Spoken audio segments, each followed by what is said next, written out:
Burner Built here. Have you ever heard the phrase, the show must go on? Well, that's kind of where we're at. I've become so frustrated with trying to get the headers to fit that I'm taking a break from that. I created a new master list of things that have to happen, and it's fairly extensive. I did cross off this one thing, which was installing all of my trim clips around the back window last night.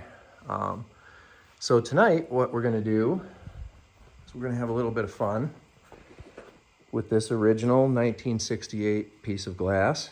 We're gonna get it all cleaned up, get all the old butyl tape off of it. We've already prepped this pinch weld, and for those of you that are just tuning in and wondering why in the world is it just seem to be pink around here and then not even like really well, it's because I really am just a weirdo about the way I'm doing things, and I wanted to make sure that this pinch weld was what ultimately the body color was going to be once I get through all of the paint and body work.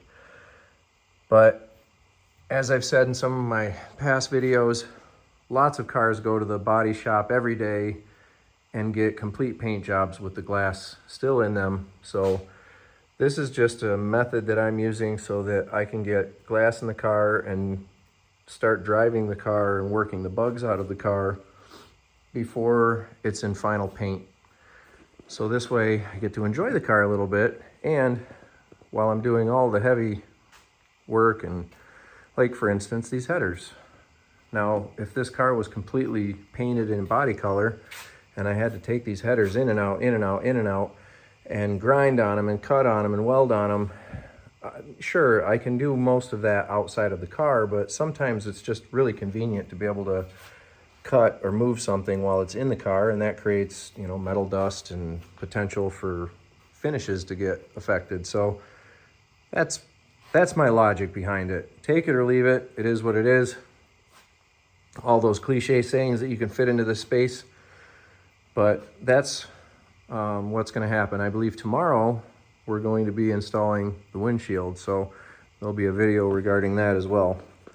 But for tonight, here's what we're doing step by step. I've already gone through and hit the pinch weld where the butyl tape needs to go with Scotch-Brite so that we get a good mechanical adhesion. That's important. You don't want too shiny of a surface or the butyl tape won't really stick.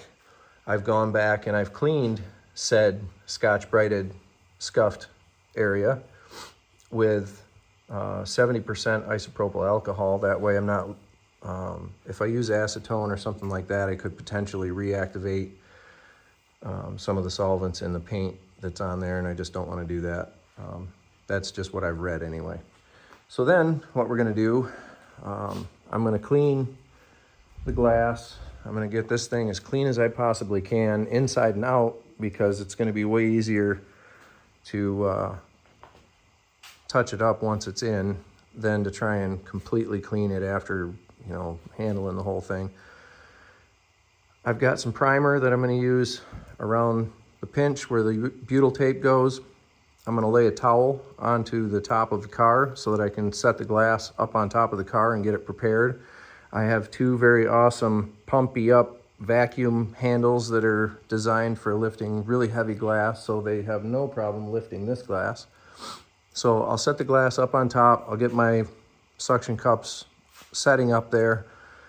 I probably won't attach them to the glass just yet because I'm going to want to think about where I want to position. I'll get my butyl tape all in after the primer has set up. Get it trimmed to fit. You start at the bottom center and work your way around. Whether you go clockwise or counterclockwise, that's just which way you want to swing, bro. Put the butyl tape around. There's two ways you can do this. You can put the butyl tape on the pinch weld, or you can put the butyl tape on the glass. I'm choosing to do it on the pinch weld because that's what the 3M butyl tape recommends on the back of it, and I feel like they're probably right. More likely to hit the target because there is some inconsistencies in the pinch weld. I would say I'm safe to Put it around here. I know the glass already fits. I'm also gonna do like a dry fit of the glass. I guess I skipped that part. I'm gonna do a dry fit of the glass, make sure it fits, and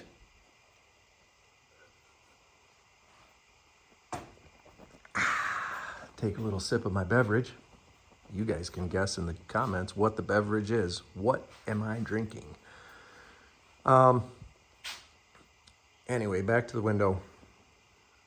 Test fit the glass, set it back up there, put my butyl tape on, starting at the center, work my way around, trim it to fit, make sure I don't have any overlap or any gap. Then I will set 2 blocks, 1/4 inch blocks. I believe it's 17 inches from center is where the factory manual says to put the blocks. But that basically sets the window height top to bottom. Side to side, I'm just gonna eyeball that because it's not that complicated. But stay tuned. I will show you the next step. But for now, that's kind of in a nutshell what's gonna happen.